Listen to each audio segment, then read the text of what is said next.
The first sign of trouble wasn't the smoke. It wasn't the distant, mournful wail of a siren or the panicked chatter on the local news. The first sign of trouble, the real first sign, was the color of my mailbox. But we'll get to that. Right now, the trouble smells like a campfire that's gotten way, way out of hand. It's a faint, acrid bite on the wind, just enough to make the hairs on your arms stand up. I'm standing on the deck of the house I built with my own 2 hands, a mug of rapidly cooling coffee cradled in my palms, watching the sun dip below the jagged peaks of the western ridge. It's a spectacular sunset, all fiery oranges and bruised purples. But tonight, it has a competitor. A hazy, angry red glow is starting to pulse from behind the next mountain over, a malevolent heartbeat in the twilight. My name is Jack. I own a small excavation company, which is a fancy way of saying I play with giant, expensive Tonka toys for a living. Bulldozers, backhoes, skid steers. If it runs on diesel and can move a mountain of dirt, it's in my wheelhouse. A few years ago, I got tired of the city, of the noise, the traffic, the endless concrete jungle. I cashed in my chips, bought 10 acres of rugged, untamed land up here in a community optimistically named Serenity Peak, and built my fortress of solitude. The biggest selling point of this particular plot, aside from the view that could make a grown man weep, was a little-known dirt track at the back of the property. It was an old logging road, barely on any maps, that wound its way down the backside of the mountain and connected to a quiet county road. It was my escape hatch, my in case of emergency, break glass route off this rock. In a place where wildfires are a seasonal menace, an alternate way out isn't a luxury, it's a lifeline. I take a sip of my coffee. It's bitter. The air tastes like it too. I should be feeling that familiar thrum of anxiety, the primal urge to pack and run that every mountain dweller knows. Instead, I'm feeling a cold, slow-burning rage. Because my lifeline, my beautifully discreet, life-saving escape hatch, is currently decorated with 2 tons of imported river rock and a collection of prize-winning petunias. And that's where the mailbox comes in. About a month after I'd moved in, I got my first official visit from the welcome wagon, which in Serenity Peak took the form of a woman named Carol. Carol was the president of the Homeowners Association, a position she held with the grim determination of a wartime general. She was a woman in her late 60s, with a helmet of perfectly coiffed silver hair, a wardrobe of pastel tracksuits, and the cold, judgmental eyes of someone who has found a typo in the Bible. She had knocked on my door one Saturday morning. I answered with sawdust in my hair and a framing nailer in my hand. "Mister?" She consulted a clipboard. "Ah, yes, Jackson." "Just Jack?" I said. "Mr. Jackson," she continued as if I hadn't spoken. "I am Carol Weatherby, president of the Serenity Peak HOA. We on the board like to personally welcome all new residents to our unique and harmonious community." Her smile didn't reach her eyes. Her eyes were busy cataloging every perceived flaw in my existence, starting with my work truck parked in my own driveway. "We here at Serenity Peak," she said, her voice dripping with condescension, "value a certain visual harmony. Your commercial vehicle, with its soiled accoutrements, disrupts that harmony." I looked at my Ford F350. It was a workhorse, caked in the honest mud of a hard day's work. To me, it looked like money. To her, it looked like a personal affront. "Soiled accoutrements?" I asked, my brain taking a moment to process the sheer absurdity of the phrase. "Lady, it's called dirt. I work with it. It's an excavation company. The name is on the side of the truck." "Be that as it may," she sniffed. "The bylaws are quite clear, Section 4, subsection B, paragraph 3. All vehicles parked in public view must be maintained in a state of cleanliness befitting the community's aesthetic standards." I just stared at her. We were at 6,000 feet elevation, surrounded by pine trees, coyotes, and the occasional black bear. Her obsession with a little mud felt fundamentally insane. That was my first taste. The second came a week later in the form of a crisply printed violation notice left under my windshield wiper. My mailbox, a standard, sturdy black metal affair approved by the U.S. Postal Service, was not the HOA mandated shade of forest beige. This was the mind I was up against, a mind that would prioritize the color of a mailbox over common sense, a mind that, as I discovered 2 weeks ago, would look at a critical emergency evacuation route and see a blank canvas for a beautification project. I'd gone down to check the culvert at the end of the dirt road after a heavy rain. I'd rounded the last bend, and my Jeep came to an abrupt halt. I couldn't believe my eyes. Where my escape route used to meet the tree line, there now stood a monument to suburban vanity. A waist-high wall of massive, artfully arranged granite boulders, the kind you have to lift with a crane, blocked the entire path. The space behind it was filled with imported black mulch, from which sprouted a collection of ridiculously fragile-looking flowers. In the center of it all was a small, pretentious, professionally engraved wooden plaque. It read, "Serenity Peak Meditation Corner, funded by the Committee for Community Aesthetics." I was still staring, my jaw slack with disbelief, when Carol herself emerged from the trees, a tiny pink watering can in her hand. "Isn't it lovely?" she'd chirped, beaming with pride. "It truly elevates the whole area, don't you think?" "Carol," I said, my voice dangerously calm, "what have you done?" "It's a beautification project," she announced. "This unsightly dirt patch was a real eyesore, and a liability. Teenagers, you know. It encourages trespassing." I got out of the Jeep and walked to the edge of her masterpiece. "Carol, this isn't a dirt patch. This is the only other way off this mountain for half a dozen homes, including mine. This is an evacuation route." She waved a dismissive hand, a gesture that managed to be both airy and deeply insulting. "Oh, don't be so dramatic, Jack. The county has a perfectly good evacuation plan that involves the main road. This was an unsanctioned track. According to Bylaw 7, subsection C, any alterations to common areas require a 90-day review period and a majority vote from the board." My brain felt like it was short-circuiting. "This road has been here since the 40s. It's not an alteration, you've blocked it. You put 2 tons of granite on an Evac route." "I have improved it," she corrected me, her voice hardening. She was no longer the friendly welcome wagon, but the iron-fisted dictator of visual harmony. "It preserves the natural tranquility of the area." "There's nothing tranquil about being medium rare, Carol," I muttered, the words escaping before I could stop them. She gave me a look of pure venom, turned her back on me, and began tending to her petunias as if I had ceased to exist.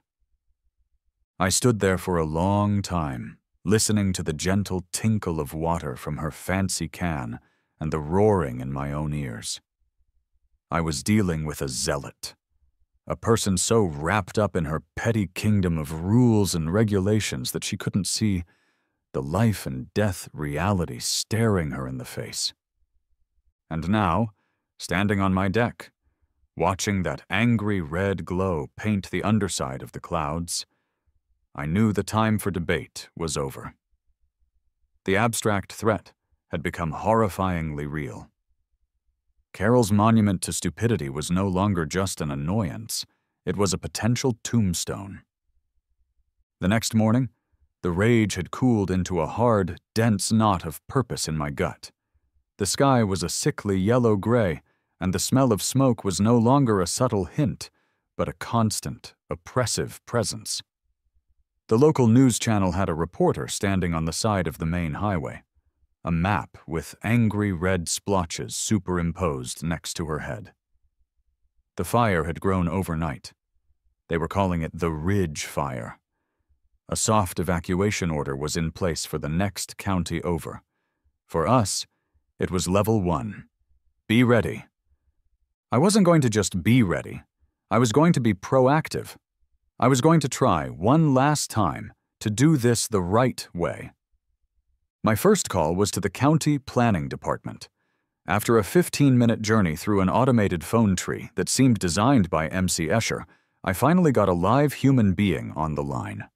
I explained the situation as clearly and concisely as I could. The woman on the other end, whose voice radiated an aura of profound boredom, clicked her tongue. "Sir, I'm looking at the plat map for the Serenity Peak development. That access road you're referring to is designated as private property, maintained by the Homeowners Association." "I understand that," I said, grinding my teeth. "But the HOA has blocked it. It's a critical fire escape route." "Well, that would be a civil matter then," she said, her tone suggesting she was already reaching for a donut. "The county can't intervene in a dispute between a resident and their HOA over a private road." "So, just to be clear," I said, my voice dangerously sweet, "the county's official position is that we should all form an orderly, flammable line on the main road if the fire comes this way?" "Sir, if you have a complaint, you can file a Form P-117B with the Ombudsman's office. The current review period is 6 to 8 weeks. Have a nice day." Click.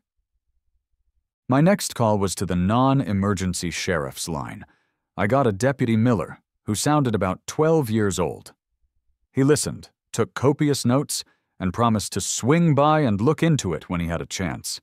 He made it clear that an HOA squabble was somewhere below "cat stuck in a tree" on his priority list. My final call was to the local fire station. This one gave me a glimmer of hope.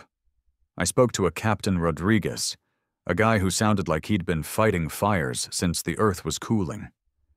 He listened patiently, grunting in all the right places. "Yeah, that sounds like a real bonehead move," he said when I'd finished. "We hate it when they do that. We've seen it before. People block access for security, and then we can't get our trucks in to save their house." "So you can do something?" I asked, hope surging. He sighed, a long, weary sound. "Son, I wish I could, but legally my hands are tied. Until there's an active, declared emergency in your specific zone, we have no authority to commandeer or alter private property. My advice? Keep trying to work with the HOA. Reason with them." I hung up the phone and stared out the window. The system had failed. Bureaucracy, apathy, and legal technicalities had formed a perfect, impenetrable wall. A wall almost as solid as the one Carol had built out of granite. Captain Rodriguez's advice echoed in my head. Reason with them. I had a feeling he'd never met Carol. The day wore on. The sky got darker. The news got worse. By 3 p.m., the Ridge Fire had jumped a containment line. The wind was picking up, gusting unpredictably, fanning the flames. The red splotch on the TV map was now bleeding into our county. An email alert pinged on my phone. My heart hammered against my ribs as I read it. Mandatory evacuation notification, Level 2 beset. Affected area, Serenity Peak and surrounding communities. Level 2 wasn't a suggestion. It was the final warning. It meant there was significant danger to life and property. It meant pack your essentials, your pets, your family, and be ready to leave at a moment's notice. It meant the main road was about to become a parking lot. I grabbed my keys. There was one last thing to try before I went to Plan B. I drove over to Carol's house. It was, of course, immaculate. The lawn was an emerald green carpet. The forest beige trim was pristine, and the petunias in her window boxes looked offensively cheerful against the apocalyptic sky. The plume of smoke from the fire was no longer a distant smudge. It was a towering, churning monster of gray and black, clearly visible over the tree line. She answered the door in another pastel tracksuit, this one a particularly nauseating shade of mint green. "Jack," she said, her lips pursed in a thin line of disapproval, "this really isn't a good time." "You're damn right it's not a good time, Carol," I said, dispensing with any pretense of politeness. I pointed a shaking finger at the smoke column. "Look at the sky. They've issued a level 2 evacuation. That's us. This isn't a debate about aesthetics anymore. People's lives, your life, could depend on that road being open." She actually crossed her arms. "I will not be intimidated by your scare tactics. The HOA board has not authorized the removal of the meditation corner." I couldn't believe what I was hearing. "The board? The board? Carol, look around. Your neighbors are packing their cars. This is happening now." "If you touch that installation," she said, her voice dropping to a low, menacing hiss, "I will call the sheriff and have you arrested for destruction of private property. The fire department has its own plans. That path is not part of them. Now, if you'll excuse me, I have to bring my wind chimes inside." She shut the door in my face. I stood on her perfect welcome mat, the scent of smoke filling my lungs, and I felt a strange sense of calm settle over me. The switch had flipped. The time for talking was over. The time for reason had passed. The system had failed. The neighborhood's designated protector was more concerned about her wind chimes than her neighbors' lives. I walked back to my truck, my mind clear and focused. I wasn't even angry anymore. I was just a man with a problem. And luckily for me, I was a man who owned a fleet of solutions that ran on diesel and weighed 20 tons. It was time to make a phone call. My workshop is a few miles down the mountain, a big metal pole barn that smells of grease, steel, and burnt coffee. It's my sanctuary. It's where I went after Carol slammed the door in my face. The air here was thicker, the smoke heavier. I could hear the constant, faint beat of helicopters in the distance. I pulled out my phone and dialed the first number. "Dave's dead or alive answering service," a gravelly voice grumbled. "Dave, it's Jack. You alive?" "Mostly," Dave said. He was my lead dozer operator, a man in his late 60s with a bad hip, a worse attitude, and more hours behind the controls of a caterpillar than anyone I knew. He'd semi-retired last year, but he still came in for the interesting jobs. "Trying to figure out if my new hip clicks in C-sharp or D-flat. It's driving the cat crazy. Why?" "Feel like moving some rocks for a good cause?" I asked. There was a pause. I could hear the sound of a TV game show in the background. "Is it legal?" Dave asked, his voice suddenly laced with interest. "Gloriously so," I said. "I'll get my steel-toed boots." One down. I dialed the second number. "Yo!" a much younger, more energetic voice yelled into the phone. "Mikey, it's Jack! What are you doing?" "Just perfecting my TikTok dance, boss. It's fire. Literally, my new moves are—" "Mikey," I cut him off. "How'd you like to be part of a real-life emergency response team?" "Wait, for real?" he squeaked, his voice cracking with excitement. "Like, are we going to be vigilantes? Are we going against the man? This is the most awesome thing that has ever happened. Should I wear a mask?" "Just wear your work boots and meet me at the shop in 20. And bring your phone. You can be the official mission documentarian." "Mission documentarian Mikey is on the case," he yelled. And I could hear him scrambling for his keys before he even hung up. They both arrived within 15 minutes, their faces a study in contrasts. Dave was stoic and grim, his eyes scanning the smoky sky with the practiced assessment of a man who understood tonnage and leverage. Mikey was practically vibrating with excitement, his phone already out, filming the floor. I had the big flatbed rig already idling, its diesel engine a low rumble of promise. Chained securely to the back was the crown jewel of my collection, a Caterpillar D6T bulldozer. It wasn't my biggest machine, but it was nimble, powerful, and perfect for the job. It looked like a caged yellow beast ready to be unleashed. "All right," I said, gathering them around. Here's the situation. I laid it all out for them. Carol, the HOA, the blocked evac route, the phone calls, the fire. Dave listened with his arms crossed, nodding slowly. Mikey's eyes got wider and wider with every detail. So this broad would rather we all get fried than mess up her rock garden? Dave summarized when I was done. That about covers it, I said. He spat on the ground. Some people. All right, what's the plan?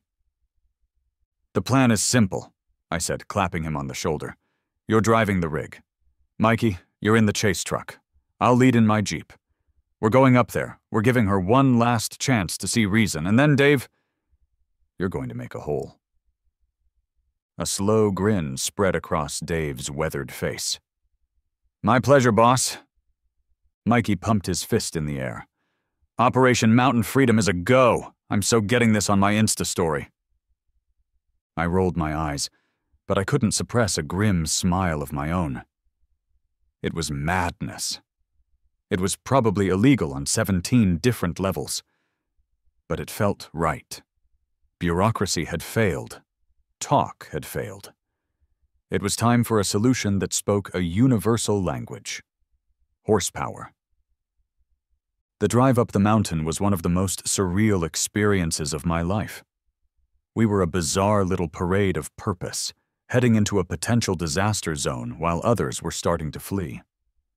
A few cars were already coming down, packed to the gills with possessions, pets, and worried-looking faces. They stared at our rig, at the massive yellow bulldozer chained to the back, with a mixture of confusion and awe. The air was thick and tasted of ash. The sun, now low in the sky, was a dim, blood-orange disk behind the haze. Distant sirens were a constant overlapping chorus. As we neared my street, I saw her. Carol. She must have seen us coming. She was standing there, a small, defiant figure in a pink tracksuit, planted squarely in front of her precious meditation corner. Her phone was in her hand, held high, the lens pointed straight at us. She was ready for battle. I pulled my Jeep to a stop about 30 feet from her. Dave maneuvered the huge rig into position behind me, the air brakes hissing like an angry dragon. Mikey screeched to a halt in the chase truck and jumped out, his own phone up and recording. It was a digital standoff at the HOA corral. I got out and walked toward her, my boots crunching on the asphalt. I kept my hands visible, my pace steady. I was no longer a pleading neighbor. I was a man with a D6T bulldozer and a rapidly dwindling supply of patience. Carol, I said, my voice even and loud enough for Dave and Mikey to hear. For the last time, a Level 2 evacuation order is in effect for this area.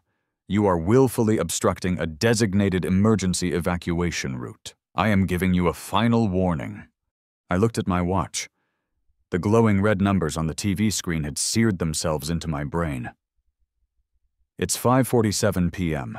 You have exactly 3 minutes to move away from the obstruction. At 5:50 p.m. we will clear it for you, with or without your cooperation.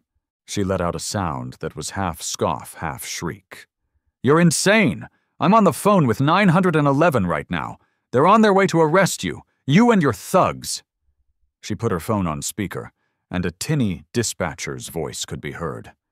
Yes, he's still here. He's threatening me. He has a weapon of mass destruction. Dave, leaning against the grill of the rig, took a long, slow sip from his thermos. Weapon of mass destruction, he called out to me. She gives old Bessie here too much credit. She's more of a tool of localized, aggressive restructuring. Mikey snickered, filming the whole thing. This is gold, he whispered. The 3 minutes ticked by with the slowness of a tectonic plate. Carol continued her hysterical narration into her phone. A few neighbors had crept out onto their porches, their faces pale, watching the drama unfold. The wind picked up, carrying with it a flurry of ash that dusted our shoulders like morbid snow. I could feel the heat from the fire now, a tangible warmth on my face. I looked at my watch. 5:50. I didn't say another word. I just turned and gave Dave a short, sharp nod. That was all it took. Dave tossed his thermos into the cab and climbed up into the operator's seat. With a deafening roar, the Caterpillar D6T's engine roared to life. The ground trembled. Carol finally seemed to realize I was serious. She shrieked and scrambled backwards, nearly tripping over her own feet. Dave was a master.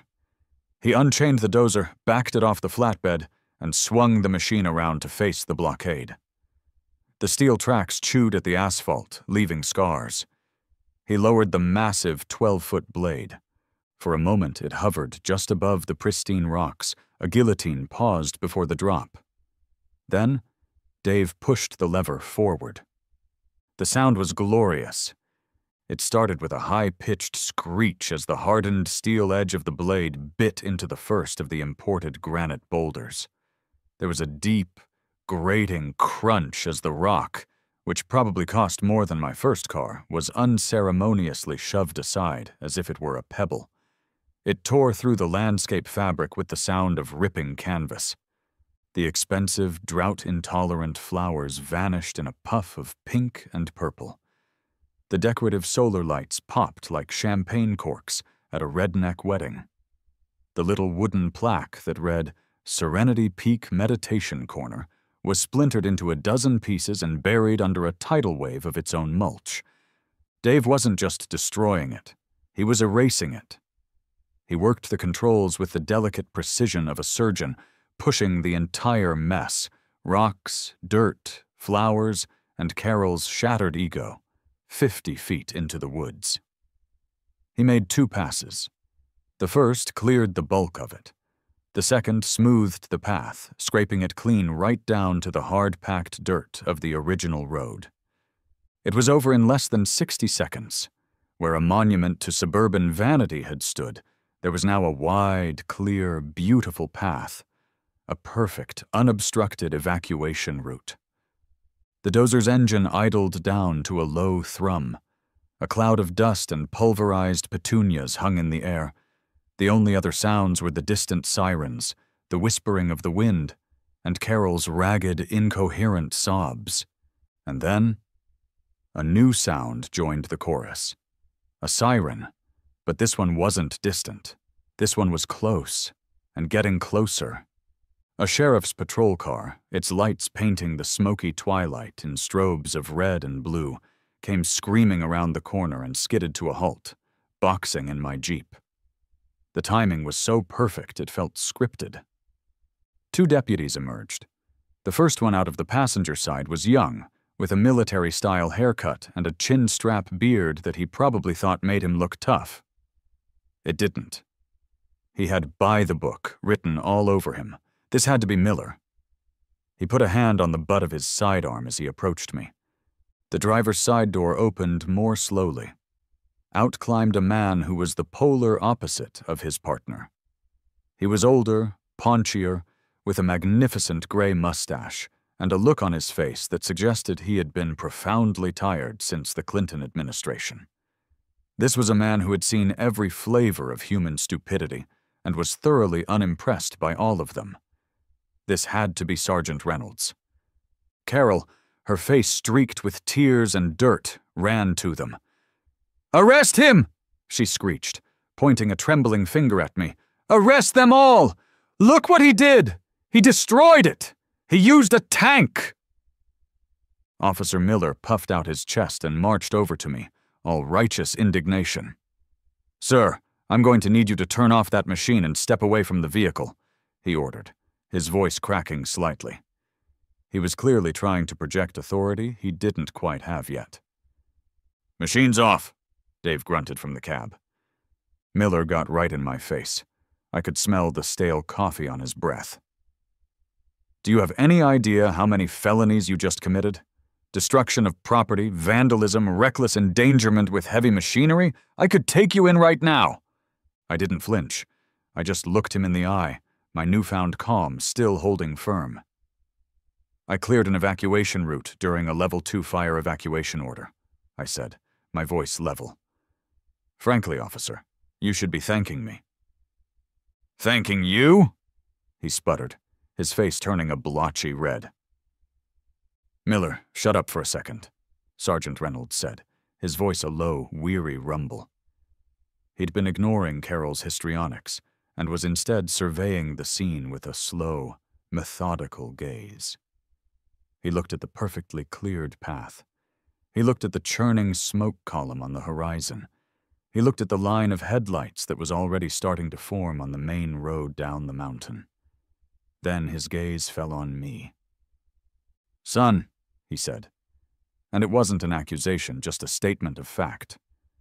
"You know this looks bad." "What looks worse, Sergeant?" I replied, matching his calm tone. "A messy flower bed, or a dozen families trapped on this side of the mountain when that fire crests the ridge?" I jabbed a thumb towards the ominous glow. "That's not a sunset, and it's getting closer."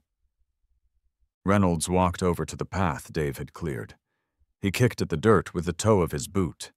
He stared down its length into the darkening woods. He turned and looked at Carol, who was now trying to explain the specific monetary value of a rare succulent that had been tragically obliterated. He sighed, a deep, profound sound that seemed to carry the weight of 20 years of dealing with nonsense. He pinched the bridge of his nose, right below his tired eyes. And then he reached for the radio on his shoulder. "Dispatch, this is Reynolds," he said, his voice suddenly all business. "Be advised, the secondary access road at the end of Serenity Peak Drive is now open. Inform Fire Command." He clicked the radio off and turned to his wide-eyed partner. "Miller, get your notebook out. Take everyone's statement. We'll let the DA sort it out." The way he said it, though, told me everything I needed to know. The disgust in his voice wasn't aimed at me. It was aimed at the situation, at the paperwork, at the sheer, monumental waste of his time during an active emergency. He knew exactly what the DA would do with this. As Miller, looking deeply confused and disappointed, grudgingly started taking down my information, the first car came rumbling down the path. It was my neighbor, Bob, in his overpacked Subaru. He slowed as he passed our little tableau. The massive Dozer, the flashing cop car, the weeping HOA president, and me, standing there giving a statement. Bob leaned out his window, a huge grin on his face. "Jack, you magnificent bastard," he yelled. "I owe you a beer." He gunned the engine and sped off. He was followed by another car, and then another. A stream of my neighbors, their cars loaded with kids and dogs and photo albums, using the very escape route I had just carved open. They honked their horns as they passed, not in anger, but in gratitude. Then came the moment of pure, unadulterated vindication. A sound far deeper and more powerful than a car engine echoed from the main road. A massive Type 1 fire engine, its lights blazing, came thundering up the newly cleared path. It was a tight squeeze, but Dave had made the path just wide enough. It didn't even have to slow down. It was bypassing the gridlock that had already choked the main road, heading up the mountain to where it was needed most. The fire captain in the passenger seat was a man with a square jaw and soot-stained cheeks. He locked eyes with me as the engine roared past. He took in the whole scene in a single glance. He looked at me, at the Dozer, at Sergeant Reynolds, and then at the cleared path ahead. He gave me a long, hard look, and then he offered a slow, deliberate nod. It was a small gesture, but it felt like being awarded the Medal of Honor. The engine disappeared up the road, its siren fading into the distance. Carol was left standing alone in the ruins of her garden, sputtering impotently as the community she claimed to protect used the path she had tried to deny them. Her authority, like her meditation corner, had been bulldozed into oblivion. 2 weeks later, the world was green again, albeit a little singed around the edges.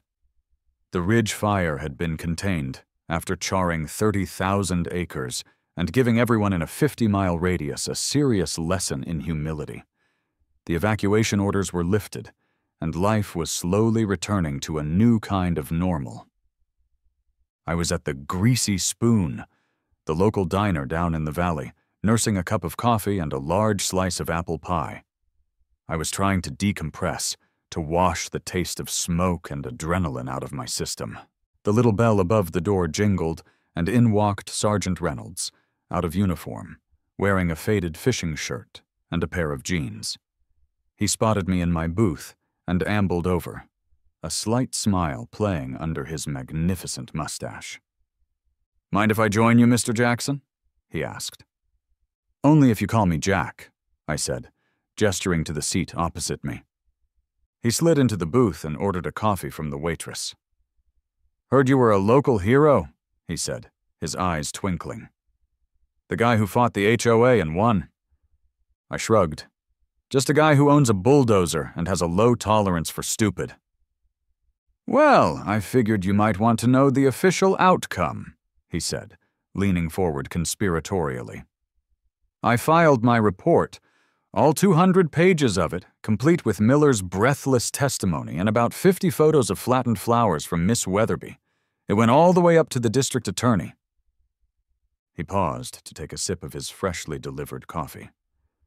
"The DA read the first page, looked at the photo of the fire engine using your little road, and then he called me." Reynolds' smile widened. He said, and I quote, "Reynolds, are you seriously asking me to prosecute a man for saving his entire neighborhood because he flattened some overpriced petunias?" He told me to file it under community service. Case closed. I let out a breath I didn't realize I'd been holding for 2 weeks.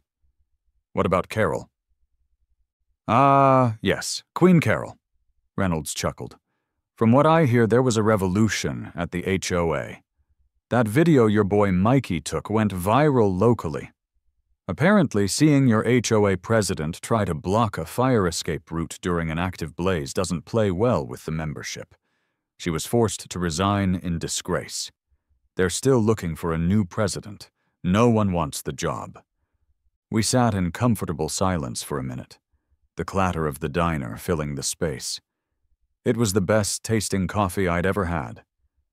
The final, perfect, most exquisitely ironic chapter of the story came a week later.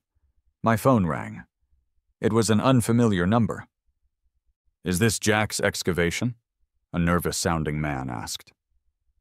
"This is Jack," I said. "Hi, my name is Bill. I'm the new interim president of the Serenity Peak HOA." I almost dropped the phone. We had a board meeting," he stammered, "and we've received a small federal grant for improving fire preparedness in the community. We were wondering if your company would be willing to submit a bid to properly grade, gravel, and widen the secondary evacuation route." I was speechless. A slow grin spread across my face. "Bill," I said, my voice full of mock seriousness, "I think I can pencil you in. I'll have my people draw up a proposal." And so the next Monday morning I was back. Dave was back. Mikey was back. The D6T was back. We were parked in the exact same spot. But this time there was a contract. There was a check. There was legitimacy. Dave was expertly grading the road, making it wide and stable. Mikey was trying, and mostly failing, to use a shovel to dig a ditch for a new culvert, providing running commentary for a new TikTok video. I was leaning against the fender of my truck, sipping a hot coffee from a thermos, watching them work. We'd just finished installing a heavy-duty steel gate at the entrance to the path, a gate for which every resident would receive a key. Next to it, we'd cemented in a large professional sign. It didn't say anything about meditation or aesthetics. It just said, in big, bold, reflective letters, "Emergency Evacuation Route. Keep clear." The sun was rising over the mountain, its light catching the recovering foliage. The air was clean and crisp. It was peaceful. It was quiet. It was the hard-won, beige-free serenity I'd been looking for all along. I raised my coffee cup in a silent, sarcastic toast to the memory of Carol's petunias and got back to work.